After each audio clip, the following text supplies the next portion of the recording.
오늘 성경 말씀은 누가복음 4장 16절에서 24절까지입니다. 예수께서 그 자라나신 곳 나사렛에 이르사 안식일에 늘 하시던 대로 회당에 들어가사 성경을 읽으려고 서심해 선지자 이사야의 글을 드리거늘 책을 펴서 이렇게 기록된 데를 찾으시니 곧 주의 성령이 내게 임하셨으니 이는 가난한 자에게 복음을 전하게 하시려고 내게 기름을 부으시고 나를 보내사 포로된 자에게 자유를 눈먼 자에게 다시 보게 함을 전파하며 눌린 자를 자유롭게 하고 주의 은혜의 해를 전파하게 하려 하심이라 하였더라.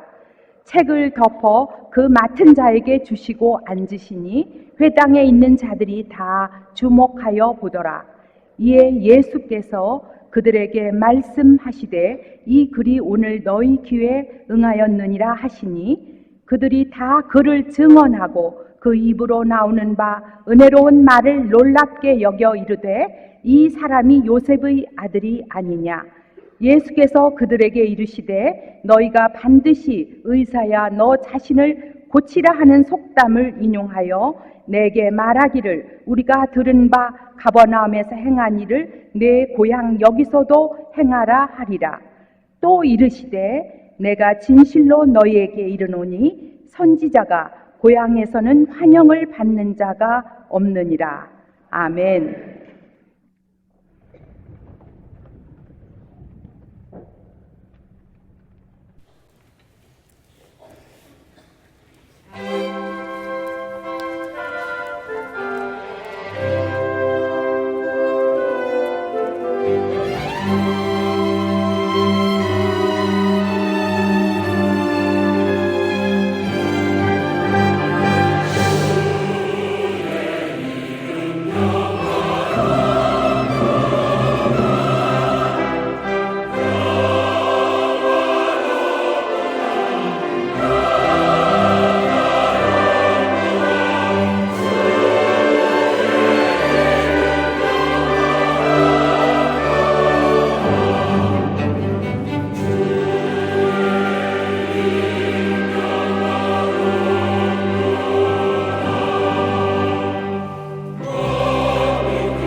갈릴리 성가대와 오케스트라의 귀한 찬양에 감사합니다. 고맙습니다.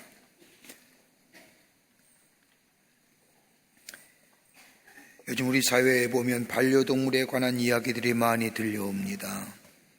또 반려동물과 함께 사시는 분들도 우리 주변에 많이 있음을 봅니다. 그래서 예전엔 들어보지도 못한 동물행동 교정가라고 하는 직업도 있음을 보게 됩니다. 그런데 스웨덴의 동물학자의 이야기 가운데 아주 재미난 이야기가 하나 있습니다. 개를 보고 웃지 말라. 사람 사이에는 내가 웃으면 다른 사람도 좋고 내가 웃으면 내 그분도 좁습니다마는 개만은 예외라는 겁니다. 개 앞에서 웃으며 이빨을 드러내는 순간 개는 저를 물려고 하는 줄 알고 성이 나서 대들기에 개 앞에서는 절대로 웃지 말라는 겁니다. 우리 주변에도 이런 사람이 있지요. 웃어서 좋을 사람이 있는 반면에 어떤 사람은 웃으면 도리어 화를 내는 사람이 있습니다.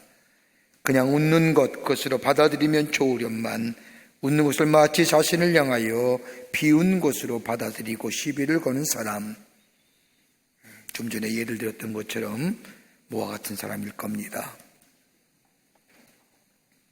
사람됨의 가장 큰 특징은 사람에게는 생각할 줄 아는 사고력이 있다는 겁니다. 그리고 그 사람의 미래는 그가 어떤 생각을 하느냐에 따라서 결정됩니다. 생각하는 대로 지식이 성립이 되고 생각하는 대로 그의 사고가 결정될 뿐만 아니라 미래가 결정됩니다. 그런데 여러분, 생각이 어떻게 이루어집니까? 내가 보고 듣고 경험한 것으로부터 이루어집니다. 보고 듣고 경험한 데서 사고가 형성된 다음에 이것이 우리 내부의 하나의 프레임, 틀에 만들어집니다. 그 다음엔 이미 만들어진 그 사고의 틀 속에서 하나의 사건을 만날 때마다, 볼 때마다, 들을 때마다, 경험할 때마다 이미 내 안에 만들어진 이 프레임에서 해석합니다. 이미 보고 듣고 경험했던 것이 우리 안에 지식으로 만들어져 새로운 것을 경험할 때면 이미 만들어진 지식에 의해서 해석하고, 그리고 여기서 잘못되면 편견이 생기고 오해가 생깁니다. 이것이 관념화되고 이것이 고착화되면 그 인간은 조금 구제불능이 됩니다. 여러분, 우리가 생각은 자유야라고 얘기하지만 엄밀하게 말하자면 생각엔 자유가 없습니다. 알게 모르게 내가 어렸을 때부터 듣고 보고 부모로부터 배운 것들이 우리의 삶 속에 녹아져 있고 내 사고의 틀 가운데 녹아져 있습니다. 그러기 어떤 책을 보니까 생각하면 세상에 달라 보인다는 제목의 책에 있는 것을 보았습니다. 우리가 가지고 있는 이 고정관념, 고착화된 생각, 편견을 깨면 세상이 다르게 보인다는 겁니다. 새롭게 세상을 살 수 있다는 겁니다. 사회학자들의 이야기 가운데 많이 듣는 이야기가 있다고 한다면 제로베이스 땡킹이라고 하는 얘기입니다. 다른 말하면 패러다임 시프트라고 말합니다. 다른 말로 말하면 백지로 돌아가야 한다는 겁니다. 백지로 돌아간다는 것은 예전에 생각했던 것을 다 버리고 의식의 전환, 발상의 전환이 있어야 된다는 겁니다. 이런 의식의 전환과 발상의 전환이 패러다임 시프트를 만들어주고 이 생각의 패러다임이 바뀜이 이 시대를 살아갈 수 있는 원동력이 된다는 겁니다. 세상만 그렇습니까? 우리의 신앙은 아니 그렇습니까? 우리의 믿음도 우리의 신앙도 마찬가지입니다. 신앙도 제로베이스에서부터 시작이 되어야 됩니다. 내가 가졌던 편견과 자기 고집과 아집에서 벗어날 때에 비로소 보지 못하는 세계를 바라볼 수 있고 더 나아가 내가 경험하지 못한 놀라운 경험들을 하게 됩니다. 지금도 마찬가지입니다. 예전의 신앙, 과거의 신앙, 내가 옛날에 이런 사람이었지, 이런 믿음이 있었지, 얘가 옛날에 이런 기도의 역사를 가지고 있지라고 옛날에 잡혀 과거의 것에 잠겨져 있다고 한다면 지금의 새로운 역사를 경험하지 못합니다. 신앙은 매일매일 새로워져야 됩니다. 진보해야 됩니다. 성장해야 됩니다. 성숙해야 됩니다. 과거에 만났던 예수가 아니라 지금 내 안에 역사하시는 주님을 만나야 합니다. 오늘 본문의 말씀을 보면 참으로 안타까운 기사가 기록되어져 있습니다. 우리 예수님은 고향을 자주 찾으셨던 것을 보게 됩니다. 아니, 오늘 본문의 말씀을 보면 그렇게 자주는 아니지만 고향에 찾았던 기사가 오늘 본문 말씀에 기록되어져 있는데, 예수님의 고향에 찾으신 이유가 몇 가지가 있습니다. 하나는 뭐냐? 우리 예수님은 고향을 참 사랑하셨습니다. 고향과 동족인 이스라엘을 사랑하셔서 종종 고향을 찾으셨습니다. 여러분, 고향이 어떤 것일까요? 여러분, 고향 가면, 고향 생각하면 마음이 편하지 않습니까? 가면 그냥 쉼이 있는 것 같고 안식이 있는 것 같고, 세파 속에 참 힘들었던 삶이 고향에 가면 무조건 고향 품에 안겨서 쉼을 누리는 것 같은 느낌을 받습니다. 우리 예수님도 마찬가지 아니셨습니까? 예수님의 공생의 사역을 보면 예수님은 공생에서 하나같이 다 나그네 같은 생활이셨습니다. 저 예루살렘 성에 올라가셔서 하나님의 말씀을 전하더라도 예루살렘 성에 유한 적이 없습니다. 나오셔서 베다니아 아니면 감람산에서 유하셨던 것을 보게 됩니다. 그러기에 예수님은 성경 말씀에 얘기하시기를 여우도 굴이 있고 하늘의 새도 보금자리가 있거든 인자는 머리 둘 곳이 없다고 하실 정도로 예수님은 나그네 생활이었습니다. 그러기에 고향에 찾아가서 쉼과 안식을 얻기 원하셨던 것인지도 모릅니다. 또 다른 이유는 가족을 만나고자 하심이었습니다. 그냥 일상의 이들처럼 고향에 찾아가 가족을 만난 것이 아니라 고향을 찾으신 이유는 장차 다가올 십자가의 놀라운 구속의 은총을 자신의 어머니인 마리아에게 말씀하시기 위해서 고향을 찾으신 것 같습니다. 또 하나의 고향을 찾으신 이유는 다름이 아니라 고향에 있는 분들에게 전도하기 위함입니다. 로마서 9장 3절의 말씀을 보면 사도 바울이 고백하기를 나의 형제 곧 권력의 친척을 위하여 내 자신이 저주를 받아 그리스도에게 끊어질지라도 내가 나를 통하여 내 종족이, 내 친척이, 내 권력이 예수 믿기만 하면 좋겠다고 하는 말처럼 친척과 자기를 아는 분들에게 하나님의 말씀을 전하시기 위해서 찾으셨습니다. 그러기에 하나님 나라의 복음을 전할 때에 다른 사람은 믿지 않았지만 예수님의 형제 가운데 야고보와 유다 두 사람, 예수의 제자가 되어 복음을 전하다가 마지막에는 순교한 것을 보게 됩니다. 고향에 방문하셔도 예전에 하신 대로 저 다른 지역에서 하신 것처럼 복음을 전파하시고 이적과 기적을 베푸셨습니다. 가버나움 회당에서 복음을 전하셨습니다. 그런데 가버나움의 사람들은 예수님을 배척합니다.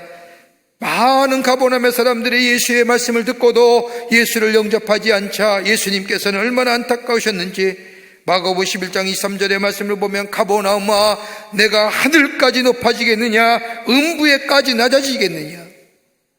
다른 말로 말하면 가버나움에 대한 심판의 예언의 말씀입니다.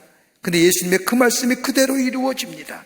지금의 가버나움에 가면 회당에 큰 터가 있는데 무너져 남은 회당과 그리고 기둥과 벽만 그냥 남아있는 것을 보게 됩니다. 가까운 나사렛도 마찬가지였습니다. 나사렛 사람들도 예수님을 배척했습니다. 이적과 표적을 행하셨음에도 믿지 않았습니다. 하나님의 말씀을 전했음에도 믿지 않습니다. 그러기에 마가복음 6장 4절의 말씀을 보면 예수님께서 그들에게 이르시되 선지자가 자기 고향과 친척과 자기 집에는 존경을 받지 못함이 없느니라 하시니라. 오늘 여기도 똑같은 말씀 하시죠. 이르시되 내가 진실로 너희에게 이르노니 선지자가 고향에서는 환영을 받는 자가 없느니라. 배척당하신 예수님, 기적과 이적을 평하셨음에도 불구하고 믿지 않는 고향의 사람들과 가버나움의 사람들, 여러분 오늘 예수님이 오심을 기다리는 대강절 첫 번째 주일입니다. 이 땅에 인간의 몸을 입으시고 우리에게 구원을 베푸시게 주실 예수님, 그 예수님 배척하는 것이 아니라 우리 안에 모시게 될 때에 참된 구원과 영생과 우리의 삶의 새로운 생명의 역사와 창조의 역사를 경험하게 되는데, 어떤 자가 예수님을 만나고 예수님을 구주로 모시고 놀라운 하나님의 역사, 생명의 창조의 역사를 경험하는 복된 백성이 될 수 있을까요? 예수가 우리 안에 계셔야만이 사는데, 예수가 우리의 삶의 주인 되서야 사는데, 오늘 본문의 말씀을 통해서 몇 가지로 함께 말씀을 나누며 은혜 받기를 원합니다. 첫째는 깨끗한 마음으로, 순전한 마음으로 바라보아야 됩니다. 순전한 마음으로 바라보라는 겁니다. 예수를 바라보라는 겁니다. 오늘 4장 22절의 말씀을 보면 그들이 다 그의 증언하고 그 입으로 나오는 바 은혜로운 말을 놀랍게 여겨 이르되 이 사람이 요셉의 아들이 아니냐. 같은 관점으로 바라봤던 마가복음 6장 2절의 말씀을 보면 안식일이 되어 회당에서 가르치시니 많은 사람이 듣고 놀라 이르되 이 사람이 어디서 이런 것을 얻었느냐. 이 사람이 받은 지혜와 그 손으로 이루어지는 이 권능이 어찌 됨이냐. 하나님 나라의 말씀을 전하고 이적과 표적을 통하여 놀라운 역사를 베푸시는 예수님의 모습을 보면서 이 나사렛 사람들이, 예수님의 고향의 사람들이 하는 얘기는 딱 한마디입니다. 어찌민요? 라고 하는 겁니다. 괴해야 기이한 일, 하나님의 나라의 놀라운 말씀을 듣고서도, 이적과 표적을 보고서도 예수님을 향하여 저들은 마음의 문을 열지 않았다는 겁니다. 이 사람이 대체 어디서 이런 능력을 받았는 거라고 말할 뿐만 아니라 이것으로 끝난 것이 아니라 이 사람이 목수냐? 저 요셉의 아들 목수가 아니냐라고 말할 뿐입니다. 여러분, 목수란 말은 헬라어로 말하면 텍톤이라고 얘기하는데 영어의 표현으로 하면 크라프트맨입니다. 벽을 세우고 지붕을 수리하고 대문을 짜맞춰주고 집도 짓고 농기구를 수리해 준 사람이 목수입니다. 저 사람이 요셉의 아들 목수가 아니었느냐라고 한 얘기는 어제만 해도 우리 집에 대문 고쳐주고 지붕 수리해주고 벽 수리해주고 우리 집에 농기구를 수리해줬던 그 사람이 아니냐. 어떻게 저 사람이 오늘에 이렇게 놀라운 이적과 표적을 행할 수 있느냐. 편견이지요.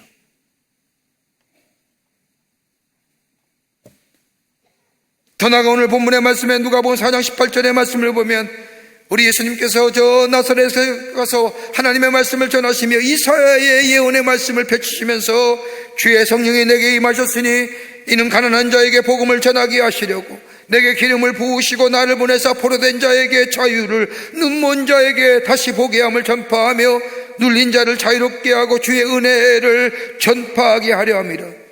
내가 이 땅에 온 목적은 다른 게 아니라 가난한 자에게 복음을, 포로된 자에게 자유함을, 눈먼 자에게 다시 보게 함을, 눌린 자에게 자유롭게 하시기 위해서, 주의 은혜를 전파하시기 위해서, 다른 말로 말하면 이사야 선지자의 예언의 말씀이 나로 하여금 그 하나님의 말씀, 예언의 말씀이 성취되기 위해서. 예수님의 이 땅에 오시면 예언의 성취라고요. 기록된 말씀이, 계시된 말씀이, 선포된 말씀을 이루시기 위해서 예수님이 이 땅에 오셨는데 그 말을 들은 이 나사렛 사람들이 어찌민요? 생각이 달라져야 되는데요.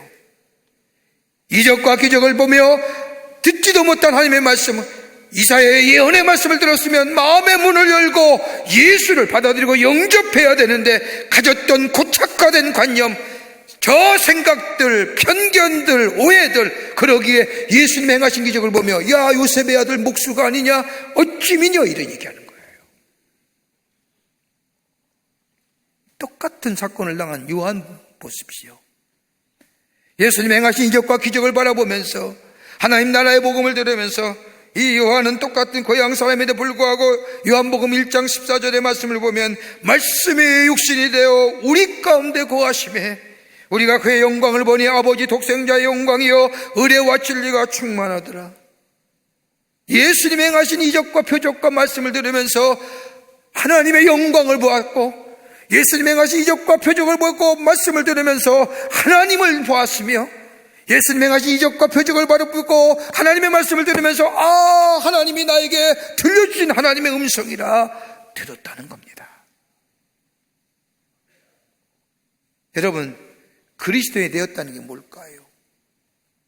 내가 예수의 사람이 되었다는 것은 내 삶의 해석이, 내 삶의 생각이 저 세상과 세상의 가치관과 내가 드는 경험과 보고 배우고 듣고 만들어진 내 사고의 프레임으로 하나님의 말씀을 재단하고 듣는 게 아니라 하나님의 말씀으로 듣고 받아들이고 해석하고 생각하는 거예요.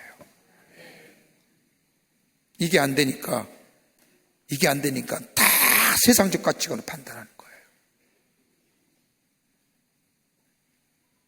초대교회 예수의 그리스도의 사람들을 보십시오. 그는 하나님의 말씀대로 살았습니다. 사건마다 일마다 고난이나 아픔이 올지라도 성경적 시각으로 해석했습니다. 고난에는 의미가 있을 거야. 하나님의 뜻이 있을 거야. 하나님의 신실하신 하나님이시고 좋으신 하나님이시고 우리를 도우신 하나님이시기에 언젠가는 이것이 좋은 열매로 내게 맺어질 것이야. 하나님의 말씀으로 내 삶의 정황을 해석했다는 거예요.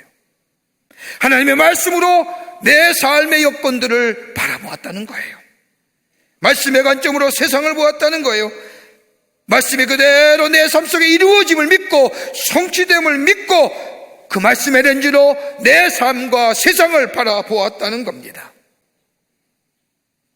이게 패러다임 시프트. 여러분, 미국의 디즈니랜드에 가보면 아이들이 가장 좋아하는 것이 미키마우스입니다. 디즈니랜드에 처음 들어서면 큰 미키마우스가 아이들 향하여 손짓을 할 때마다 아이들이 마냥 즐거워합니다. 근데 미키마우스가 뭡니까? 미키, 작은 마우스 쥐입니다. 쥐 좋아하세요? 고개 절레절레 흔들잖아요. 우리에겐 쥐는 혐오스러운 거예요. 더러운 거예요. 가까이 하지 못할 거예요. 우린 쥐만 보면 죽이려고 하잖아요. 그런데 디즈니라는 사람은 달랐습니다. 그가 실패해 어느 교회의 창고에 지낼 때 가지고 가장 가까웠던 것이 쥐였다고 합니다. 쥐를 가만히 보니 이쁘고 귀엽다라는 겁니다. 이렇게 비비는 것이 귀엽대요. 귀엽습니까? 혐오스럽잖아요. 그런데 가만히 보니까 노는 것이 귀엽고 이쁘고 그래서 쥐를 그리기 시작했다는 겁니다. 조그맣게 그리다 좀 더 크게 하면서 고쳐다가 마침내 나온 것이 미키마우스는. 세상에 미키마우스가 없습니다. 쥐라는 고정관념을 떨치고 제로 베이스에서 자신이 관념과 고착화된 생각을 내려놓고 제로 베이스의 생각한 발상의 전환을 가져오고 온 세계의 지구촌의 아이들이 좋아하는 미키마우스가 됩니다. 가버나움의 사람들은 편견으로 아하, 요셉의 아들 목수지, 야 제가 어찌 민요. 잘못된 고정관념과 편견을 내려놓아야 됩니다. 말씀 속에서 예수님을 바라보아야 됩니다. 말씀의 육신이 되어 이 땅에 오신 예수님, 그 말씀이 성취되었고 말씀대로 하셨고 그리고 그 말씀을 믿는 자마다 마태복음 5장 8절에 말씀한 것처럼 마음이 청결한 자는 복이 있나니 그들이 하나님을 보아하겠다고 하는 말씀처럼 그 하나님의 보는 역사가 우리 가운데 있어지게 됩니다. 깨끗한 마음으로 보는 거예요. 순전한 마음으로 보는 겁니다. 두 번째는 우리의 삶 가운데 예수님을 만나야 됩니다. 만남입니다. 예수님께서는 많은 병자를 고치셨습니다. 이 놀라운 일들은 가버나움의 사람들과 나사렛 사람들은 알고 있었습니다. 또 가버나움에서 특별한 이적과 기적을 많이 행하셨습니다. 예수님의 공생애를 보면 3분의 1의 기적과 표적이 가버나움에서 일어났습니다. 그런데도 저들은 예수님을 믿지 않습니다. 그저 다분히 병 고치는 의사로, 훌륭한 의사로 영접했을 뿐입니다. 하나님의 아들 메시아 구원의 주로 영접하지 않았다는 겁니다. 다시 말한다면 병 고침을 받은 사람부터가 예수님을 배척했다는 겁니다. 여러분, 지금도 우리의 삶 가운데 이적과 기적이 일어납니다. 표적의 역사가 일어납니다. 이적과 표적을 볼 때마다 하나님의 살아계심이, 하나님의 능력이 경험되어지고 믿어져야 되는데, 이적과 표적만 바라보고 이적과 표적에 만족하면 그 신앙은 어떤 신앙이요? 그게 기복신앙이에요. 이적과 표적의 뒤에 하나님의 살아계심, 하나님의 능력, 하나님의 역사하심이 내가 믿어질 때에 그 이적과 표적이 아니라 하나님이 보여지고 하나님이 만나줘야 되는데, 오늘 마가복음 6장 6절의 말씀을 보더라도 똑같습니다. 이적과 표적을 행할 때에 이적과 표적에 대해서만 좋아했지 행하시는 하나님에 대하여 그들이 믿지 않음을 예수님이 이상히 여겼더라.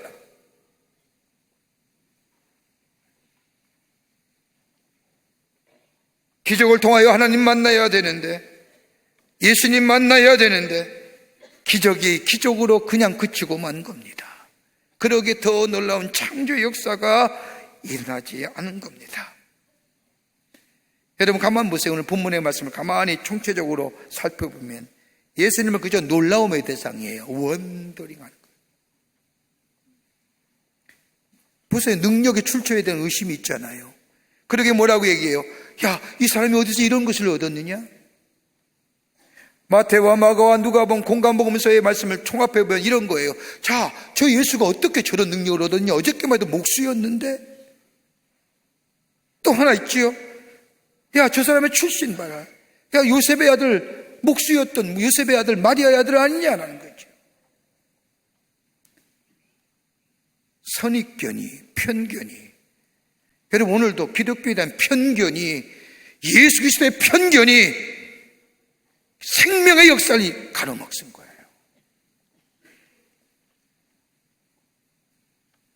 여러분, 지금의 시대를 가리켜서 정보 용수의 시대라고 얘기하죠. 너무 많은 정보들이, 너무 많은 인포메이션들이 우리 가운데 쏟아져 나옵니다. 너무 많은 것을 듣고 너무 많은 것을 압니다. 그래서 많은 사람들이 많이 아는 것이 진보라고 생각합니다. 리벌레이션이라고. 여러분, 트위터 많이 하고 인스타그램 많이 하고 다른 사람과의 소셜 관계 서비망으로 많이 알고 소통한다고 해서 진보가 이루어집니까? 어떤 사람은 그 얘기합니다. 트위터하고 인스타그램 많이 하는 것이 진보를 이루는 것이 아니라 그 시간에 일을 열심히 하는 것, 열심히 일할 때 그 사람이 진보를 이룬다는 거예요. 여러분, 우리나라 청년들, 우리 때 청소년들 얼마나 핸드폰 너무 기가 막히게 문자 보내요. 경시대 가면 1등 할 것 같아요. 번개 속도예요. 다다다다닥.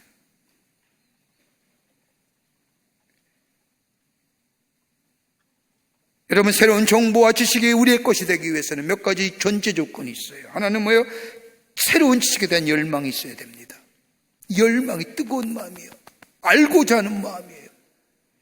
더 나아가 지식에 대한 수용의 능력이 있어야 됩니다. 억셉턴스여야 돼요.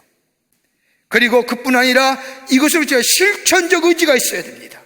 내 삶에 적용하여 해야 되는 겁니다. 그리고 더 나아가 한 가지 있다면 전환의 모두가, 삶의 모두가 바뀌어져야 됩니다. 신앙도 마찬가지지요. 내 삶의 문제, 내 삶의 정황에 대한 안타까움, 정말로 이 삶의 곤고한 문제, 이거 좀 해결됐으면 좋겠다라고 하는 갈망이, 열망이 내 안에 있어야 되고, 그리고 그 열망과 갈망이 다른 것이 아니라 예수님을 통하여만이 가능하다는 사실을 내가 믿고 예수 그리스도를 받아들이고 주께서 하신 말씀대로 내 삶 속에 적용하여 살고, 그뿐만 아니라 내 삶이 그리스도인의 삶대로 하는 예수께 속한 자의 삶의 모습으로 바뀌어지게 될 때에 거기에 창조 역사가 일어나는 거예요. 여러분, 마가복음 1장의 말씀을 보면 예수님께서 저희들에게 부르시는 장면이 나옵니다. 마가복음 1장 17절의 말씀을 보면 나를 따라오너라, 내가 너희를 사람 낚는 어부가 되게 해라. 베드로와 야고보, 요한에게 말하지. 이 말들은 베드로와 야고보, 요한이 뭐예요? 어부예요. 고기를 잡던 사람이에요. 그래, 사람 낚는 어부? 사람 낚는 어부가 도대체 무슨 의미냐? 그 새로운 것에 대한 말씀을 들었을 때에 이 베드로의 마음속에 열망이 있었잖아요. 그러기에 그 문을 놓고 그 말씀을 받아들이고 수용하고 그 말씀을 따라 살고, 그리고 그의 삶이 전환되게 될 때 예수 그리스도의 정말 사람 낚는 어부가 되잖아요. 어떻습니까? 우리의 삶, 주께서 들려오는 말씀에 열망이 있습니까? 나도 그런 사람 되기를 원합니다. 나 또한 그의 사람 되기를 원합니다. 그 말씀을 내가 받아들이고 영접합니까? 그리고 그 말씀대로 내 삶 속에 실천하면서 합니까? 내 삶의 가치관과 내 생각이 전환되어 있습니까? 거기에 창조 역사가 일어나는 거예요. 매주일 오는 예배, 매주일 드리는 예배, 그런 예배가 아니라 옛 것들을 벗어버리고 믿는 거예요. 바라보고, 그리고 만나고 영접하는 거예요. 받아들이는 거예요. 매일매일 받아들이는 거예요. 끝으로 예수님만이 나의 구원의 주이심을 믿어야 됩니다. 믿어야 되는 거예요. 오늘 본문 4장 22절의 마지막 부분을 보십시오. 은혜로운 말을 놀랍게 여기리되 이 사람이 요셉의 아들이 아니냐. 예수님의 고향인 나사렛 사람들은 옛 생각과 옛 사고의 틀에 벗어나지 못하고 그저 예수님을 마리아와 아들 몫으로 그리고 야고보와 유다와 시몬의 형제로 바라보았다는 겁니다. 예수님의 행하시는 놀라운 구원의 능력을 믿지 않은 거예요. 영적인 세계를 보지 못하고 인간적인 세계, 세속적인 세계로 예수님을 바라보니 아무개가 아니냐, 아무개 아들 아니냐. 저만 보면 우리 권사님 한 분이 그런 얘기예요. 목사님 내가 10살 때 봤는데 참 공고합니다. 지금 제 나이가 몇 살인데 목사님 10살 때 봤어요. 그거 어떻다는 거예요? 그래서 어떻게 하시겠다는 거예요? 여러분 다윗 보십시오. 다윗이 어떤 사람이었습니까? 베들레헴의 목자였죠. 사무엘이 왔을 때 형들에게 다 기름 부어 안수하려고 하는데 다윗은 뭐예요? 밖에 나가서 아버지 이새의 양 쳤잖아요. 자기 양도 아니에요. 그런데 그가 변변치 않았던 그가 기름 부음을 받아서 유대 나라의 왕이 되었습니다. 편견으로 치면 안 되지요. 아모스는 어떠세요? 아모스는 소몰이꾼입니다. 농사꾼의 소몰이꾼입니다. 이런 자가, 뽕나무를 재배하던 이 자가 하나님의 부름을 받아서 하나님의 사람이 되었습니다. 여러분, 우리의 생각과 편견 벗어나야 합니다. 교회가 어떻고요? 예수가 어떻고요? 그 편견 벗어나야 됩니다. 매일매일 새롭게 만나지는 예수 그리스도, 매일매일 새롭게 내게 다가오시는 그 말씀, 거기에 변화되는 거예요. 아, 예수는 그럴 거예요. 기독교는 그래요. 교회는 그래요. 이게 아니라 그 편견, 그 생각들 내려놓고 깨끗한 마음으로 오늘 내게 들려오는 주의 말씀에 내게 다가오는 예수 그리스도를 만나고 받아들이는 자. 어떤 한 학교의 동창생들이 연말에 모여 동창회를 하고 있었습니다. 이런저런 이야기를 나누다가 종교학과를 졸업한 한 친구에게 한 친구가 묻습니다. 종교를 화제를 종교로 돌리죠. 여러분, 모임의 화제가 종교만큼 재밌는 거 없어요. 절대 그런 얘기하는 거 아니에요. 한 친구가 종교학과 나온 친구에게 묻습니다. 야, 예수와 부처가 다른 점이 뭐냐?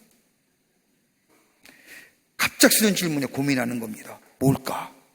고민하다가 딱히 생각이 안 나는 겁니다. 그러면서 조용한 말로 툭 뺐습니다. 예수와 부처가 다른 점은 다름이 아니라 헤어스타일이 달라. 그 얘기예요. 여러분, 우리 기독교는 살아계신 하나님 믿는 겁니다. 인간의 몸을 입으시고 이 땅에 오셔서 우리의 죄를 위하여 죽으시고 부활하신 주님을 믿습니다. 오늘이나 동일하게 우리의 삶 가운데 역사하시는 성령님을 믿습니다. 이 믿음에 힘이 있습니다. 이건 힘이 아니라 생명을 일으키는 역사하십니다. 내가 바라보고 기대하는 겁니다. 그리고 만나는 겁니다. 그리고 믿는 겁니다. 여기에 새로운 생명의 역사가 나타납니다. 이런 재미난 이야기가 있습니다. 미국의 무신론 협회장을 지낸 머들리머리 오헤어라고 하는 무신론자가 있었습니다. 철학자입니다. 여성입니다. 그녀는 미국에서 벌어지는 각종 반기독교 운동에 적극적이고 핵심적인 리더격에 있던 사람입니다. 몇 해 전에 미국 공립학교에 기도하면 안 됩니다. 소위 공립학교에서 기도하는 것에 대하여 문제를 제기하고 법원에 소송을 낸 여인입니다. 시카고 법원에서 법원이 이것에 대한 재판이 이루어집니다. 질 것만 같죠. 왜요? 미국의 역사가 청교도 역사기에 질 것 같았는데 의외로 시카고 법원에서 마지막 법원 판결에 얘기합니다. 이 여인의 손을 들어준 겁니다. 얼마나 기쁩니까? 이기는 순간 전혀 기대치 않는 승리감에 나오면서, 법정에 나오면서 손을 들고 얘기합니다. 오 마이 갓. 여러분, 얘기가 됩니까? 무신론자가 승리함에 하나님 감사합니다. 오 마이 갓. 뭐 여러 가지로 해석되죠. 맙소사 뭐 이렇게 얘기했지만 원문 그대로 오 마이 갓 하는 거예요. 이 기사가 회자가 되어 뉴스에 보도되었습니다. 무신론자가 승리의 축가를 하나님께 들렸다는 겁니다.